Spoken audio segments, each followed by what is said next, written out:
Fala pessoal do YouTube, tudo beleza? Aqui é o professor Daniel Severino e essa é mais uma videoaula sobre Autodesk Inventor. Pessoal, essa é a nossa videoaula sobre molas, ok? Na última videoaula eu falei sobre o comando espiral. Qual que é a diferença de um para o outro? Bom, quando eu executo o comando espiral, eu simplesmente estou fazendo uma espira e que um perfil corra em torno desse caminho, tornando um sólido ali com o formato de uma espira. Simples.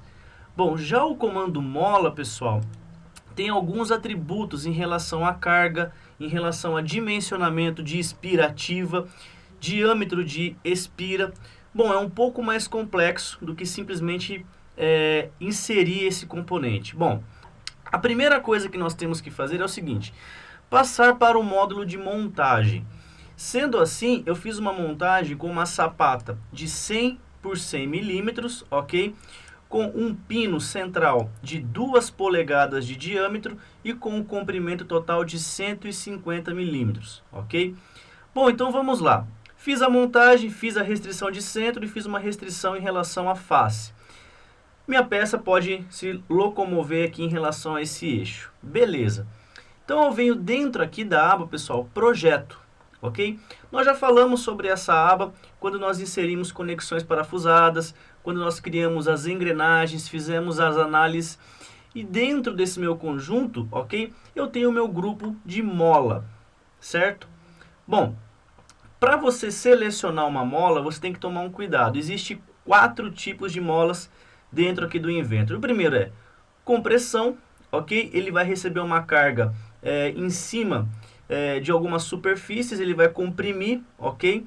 Eu tenho a mola de extensão, ele vai estar recebendo uma tração numa extremidade, aí ele vai estar prolongando o seu comprimento. Mola prato, para processos específicos de amortecimento. E torção, ok? Você vai analisar qual é o tipo de mola necessária para o seu projeto. Nesse meu exemplo, eu vou utilizar a mola compressão, ok? No entanto, que o ícone dela já está em destaque ali por ser uma mola muito utilizada. Ativo o comando e olha só, pessoal, vai vir aqui na janela gerador de componente de molas de compressão. Dentro dessa janela, pessoal, vamos discutir item a item, ok? Ela tem 2 abas, a primeiro projeto e segundo cálculo, ok? Eu vou colocar aqui, pessoal, algumas informações, mas vamos com calma, vamos entender o que é aqui cada coisa. Bom, o primeiro campo, posição, ele pede aqui um campo de eixo. Então é uma face cilíndrica ou um eixo ali de trabalho que eu preciso selecionar. Professor, sem o eixo eu consigo fazer a mola? Não. Você pode até configurar, tentar fazer os cálculos, mas ela não vai sair ali do jeito que você necessita. Então, o que eu indico é faça o eixo, a base, tudo que é necessário e depois você cria esse seu componente de mola. Bom, ativo esse botão posição e eu seleciono a superfície cilíndrica, ok? Desse meu eixo. Bom, o segundo item é o meu plano inicial, ou seja, é onde a superfície da mola vai estar fixa. Não necessariamente é fixa, mas para esse projeto ela vai ser considerada como fixa, ok? Porque a mola não é colada, nem parafusada, nem nada. Ela é encaixada no eixo e com a pressão nas superfícies inferior e superior, ela se considera como fixa. Mas aqui no Inventor, para não ficar subindo ou descendo, eu vou considerar essa minha superfície inferior como fixa. Percebam que ele já aqui introduziu na minha representação uma mola, ok? Então ele trouxe aqui com alguns dimensionamentos que eu não havia selecionado até então. Então vamos entender agora qual é esse meu processo. Bom, extensão instalada. Eu tenho aqui um campo onde eu posso colocar 4 opções. A primeira é carga mínima, ok? Que seria a mola instalada, mas não está sofrendo muitos esforços ali. Eu tenho um campo onde eu vou preencher essa carga mínima, ok? Percebam que ele subiu ali um pouco em relação à altura. Eu tenho a carga de trabalho, que seria a carga onde ele vai estar 80% do tempo em trabalho. Ele vai estar sempre nesse momento de carga. E seria uma carga também máxima. Caso ocorra uma sobrecarga do processo, essa mola teria uma carga máxima a ser instalada. Então você pode escolher em relação a forças instaladas ou então personalizado, que você tanto faz em relação à carga, tanto faz em relação à sua superfície que está sendo aplicada a força, você vai preencher como se fosse uma mola simples. Bom, resumindo, se você quer fazer uma mola sem carga, parta para esse item. Mas como eu estou falando sobre itens de mecânica, vamos trabalhar com forças. Então vou colocar aqui carga de trabalho, ok? Bom, próximo campo abaixo, fio de mola, diâmetro do fio. Essa mola já veio aqui com um diâmetro de 5 milímetros. Você vai olhar o catálogo de algum fornecedor, ou se você for desenvolver alguma mola contorno, algum processo para criação, você vai ter que dizer para ele qual é o diâmetro do fio, que seria esse diâmetro aqui, ó, esse círculo em relação à mola, ok? Eu vou colocar aqui, ó, 6 milímetros, ok? E ele já vai ajustar aqui a minha mola. Bom, início de mola, que seria aqui a parte inferior, espiras finais fechadas. Percebam que tem duas espiras que estão coladas. Eu posso aumentar isso dando uma rigidez ou eu posso diminuir tirando a rigidez, ok? Nesse meu caso aqui eu coloquei duas espiras fechadas. Posso aumentar para 3? Pode. Você pode aumentar para 3 sem nenhum problema. E o seu projeto ali já é automaticamente atualizado, ok? Voltei para 2. Espiras de transição são aquelas espiras que você está saindo da mola fixa para começar a sua espira da mola, ok? Espiras fixas, ele colocou um percentual de volta, ok? 0,75. E aí vai se repetir para a extremidade da mola. Essa extremidade é a parte aqui, ó, superior, aonde nós teríamos que encostar aquela peça vermelha. Eu vou colocar aqui, ó, 2 voltas. E ele vai colocar 2 voltas aqui para mim, ok? Vai se repetir espira de transição e espiras fixas também. Comprimento de mola, eu tenho 3 opções, pessoal. L0 de T a N, L0 de N a T e de T, N a L0. Bom, o que seria L0, o que seria T e o que seria N? Percebam que L0 é o comprimento livre de mola, ok? O N seria espiras ativas e o T seria em relação ao meu passo. Bom, então eu posso colocar o meu comprimento de 300 e o meu N vai ser sempre ativo e quem vai mudar vai ser o meu passo, ok? Ah, entendi. Então se eu colocar então L0, colocar o meu passo, quem vai mudar vai ser a minha espira? Sim, ele vai automaticamente se ajustando, ok? Eu prefiro trabalhar com L0, o comprimento e o número de espira, fica muito mais fácil. E o passo ele é automaticamente ajustado, ok? Resumindo, se você não entendeu nada do que eu falei, que pode ter acontecido isso. Bom, você tem um comprimento de mola e tem o seu passo, você tem um número de espiras por consequência. Você tem um comprimento de mola livre e um número de espiras, então você tem o seu passo por consequência. Ou você não tem um comprimento, você tem o quê? O passo e o número de espiras ativas. Então você vai conseguir, por consequência de cálculo, o L0, ok? Então você escolhe aí a sua informação. Percebam que o campo que não está ativo, você não consegue mudar as informações, ok? Aquele campo que você consegue alterar, ele ativa aqui a sua seleção de caixa. Bom, diâmetro de mola. Esse diâmetro de mola, você pode trabalhar com externo, médio ou interno. Percebam que aqui, nessa imagem, existe a representação tanto do diâmetro médio, que é o D, o diâmetro interno, que é o D2, e o diâmetro externo, que é o D1. Poxa, professor, isso é tabelado? Sim, se você clicar nessa imagem, ele vai trazer aqui todas as dimensões em relação a um desenho, ok? Tanto do D1 aos comprimentos, o que seria cada processo dessa mola. É para te ajudar mesmo a calcular uma mola, ok? Então, nesse caso, como esse meu item aqui, ó, vou colocar em interno, ele tem 2 polegadas, eu vou pôr 2 polegadas mais 5 milímetros. Para dar uma folga ali em relação às superfícies. Então, se eu aproximar o zoom, ele está bem justo aqui, né? Se eu pôr somente 2 polegadas, ele vai estar colado. Poxa, professor, se você colocar colado, não vai dar problema? Sim, vai dar problema de atrito. Então, você precisa analisar o seu processo, a sua montagem, em relação a todos esses componentes. Se ficar muito folgada, essa mola pode torcer, ok? Se ficar muito justo, ela pode travar, ok? Bom, Até aqui então, eu posso clicar no meu item calcular e ele vai me dizer se essa mola está compatível para o cálculo. Bom, ele disse aqui, ó, o passo da mola livre está fora da faixa recomendada. Então esse passo aqui, ó, ele está meio que não está condizendo a esse meu projeto, mas ele pode realizar e está num tom de azul. Então o que, que eu vou fazer? Eu vou voltar aqui no comprimento de mola, ok? E vou colocar aqui, ó, 150 milímetros, ok? Como eu tinha colocado 300, ficou um pouco maior do que o meu projeto. Mando calcular novamente, ok? E aí ele já trouxe para mim, ó, o cálculo indica a compatibilidade do projeto. Eu posso diminuir ainda, colocar aqui, ó, 100 milímetros e mando ele calcular. Opa, já me indicou uma falha aqui, ó. O comprimento de carga máxima L8 é menor que o comprimento limite de teste. Olha só, esse comprimento ele está relacionado a quem e relacionado a quais forças. Na aba cálculo, pessoal, você vai colocar todas as cargas, todas as cotas e comprimentos de itens. Então perceba aqui, opções de cálculo, ok? Métodos de correção e curvatura. Eu tenho aqui cargas, mínima massa e trabalho. Você vai indicar em relação a uma máquina.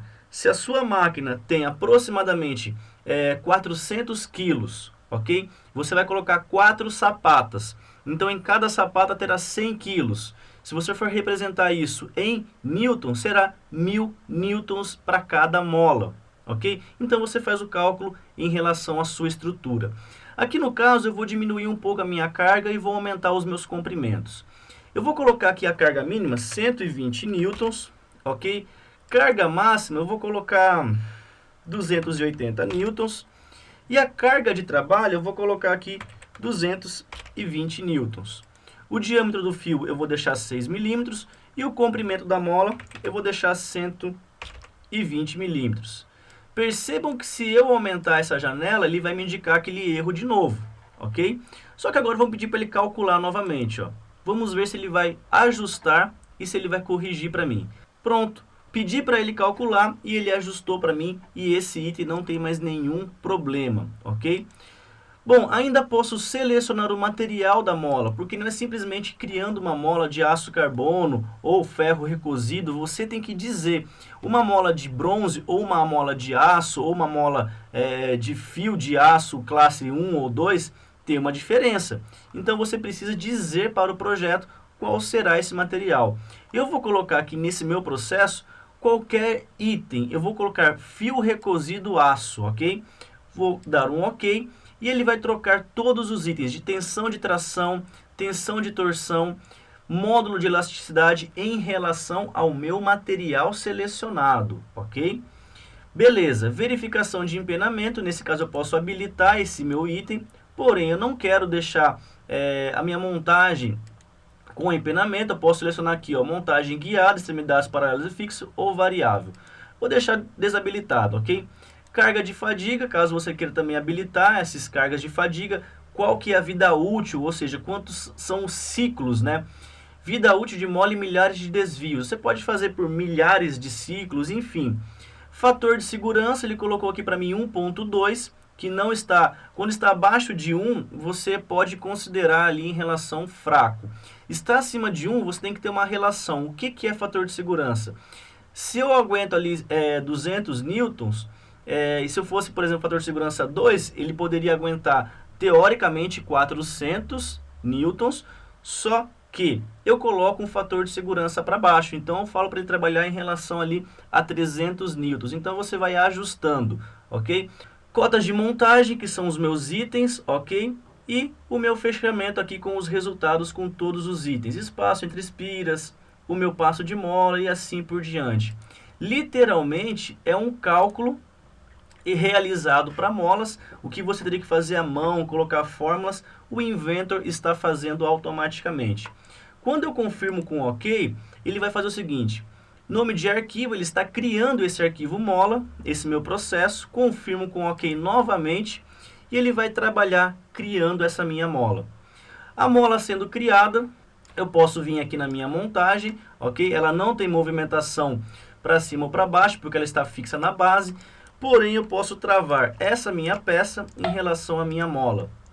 Percebam que essa mola não tem movimentação, ó. Eu não posso movimentar ela para cima ou para baixo. As perguntas virão, que eu sei. Professor, dá para animar uma mola? Dá, mas esta não é a nossa aula de animação. O que eu estou indicando é a criação de mola para cargas mecânicas. Então, como que eu represento então a minha mola com carga mínima e carga máxima? Bom, eu posso vir dentro de Compress Spring, que é a criação de mola, ok? É um item que não veio traduzido para a gente, podia colocar mola de compressão, né? Mas aqui em Compress Spring seria a nossa mola.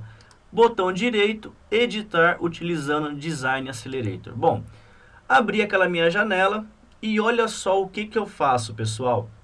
Aqui, extensão instalada, em vez de ser carga de trabalho, eu posso pôr aqui, ó, carga máxima. Ele vai diminuir a minha mola em relação à altura e quando eu confirmo com OK, olha só, a minha peça ela é atualizada, ok? Automaticamente ela é abaixada. Professor, então se eu for lá e aumentar a carga ou colocar mais força em relação à minha mola, ela vai diminuir ali na minha representação? Sim. Então aqui, ó, carga de trabalho ou carga máxima, né? Eu vou colocar aqui, ó, 300 newtons, ok? Vou pedir para ele calcular. Vamos ver se ele vai indicar algum erro.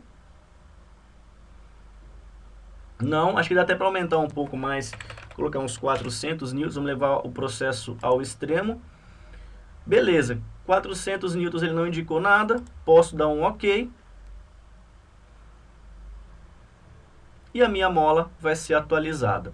Então essa, pessoal, é uma representação de uma mola com a carga máxima, ok? Você consegue ter o dimensionamento. E para medir as faces, você pode utilizar o medir distância, que é a tecla M, de face a face, ele tem 75,45 milímetros, ok? Professor, esse processo aí é muito confiável? Olha, eu indico, eu repasso de 0 a 100% aí sem nenhum estresse, ok? Você terá que tomar os cuidados de preencher as informações, é isso que eu tenho cuidado. Não é simplesmente clicando, colocando valores, preenchendo ali dados, que você já vai estar projetando. Então tome cuidado. Repetindo sempre, consulte o manual técnico, consulte normas, consulte ali livros de engenharia. Se você está começando a trabalhar com projetos, pegue experiência com outras pessoas que já fizeram esse tipo de cálculo. Uma coisa é sempre a teoria e a outra coisa é a prática, é muito diferente. Ok? Então é isso aí, pessoal. Nossa videoaula vai encerrando, mas eu quero deixar alguns recadinhos aí a todos, ok? Quero agradecer a todo mundo que assistiu a minha videoaula sobre desenho técnico, primeira aula. Eu sei que foi uma aula bem inicial para alguns, foi como uma revisão, eu vi os comentários, agradeço a todos. Eu não consegui tempo para responder todo mundo, mas eu sei que a galera ali vai gostar das próximas videoaulas. Então, a primeira videoaula eu sei que é chata, pessoal, mas depois vai melhorando como o nosso próprio curso do Inventor. Primeira aula, esboço, ninguém quer aprender a fazer esboço, mas é necessário. Depois vai evoluindo e vai aprendendo coisas novas, ok? Então é isso aí. Vou tentar postar sempre na segunda-feira, então toda segunda-feira vai ter vídeo sobre desenho técnico. As nossas videoaulas de Inventor não irão ficar paradas. Eu vou continuar postando videoaula de Inventor entre a terça e quarta-feira, ok? E as videoaulas de dicas de 5 minutos, dicas aleatórias sobre Revit, AutoCAD e respostas, comentários, será entre quinta e sexta-feira, ok? Então aí fechando um calendário, dá para ter uma ideia que segunda é desenho técnico, terça ou quarta é Inventor, quinta e sexta são os vídeos aleatórios. Isso pode se alterando, não tem nenhum problema. Final de semana eu vou tentar postar algo de diferente, algumas novidades, enfim, como se diz, aqueles vídeos aleatórios. Galera, deixando os recadinhos, se você gostou do vídeo, clica no gostei, compartilha porque vai me ajudar bastante, você vai ajudar alguém a trabalhar com Inventor, ok? Deixa o seu comentário, deixa a sua dica, sugestão, enfim, passa o feedback para mim, para eu ir melhorando cada vez mais e mais. Se você está vendo os meus vídeos pela primeira vez, se inscreva no canal porque é importante para você. Toda vez que eu posto um vídeo novo, você vai receber informativo aí no seu inbox do YouTube. Galera, estou encerrando a transmissão. Um forte abraço, muito obrigado, por hoje é só. Fui!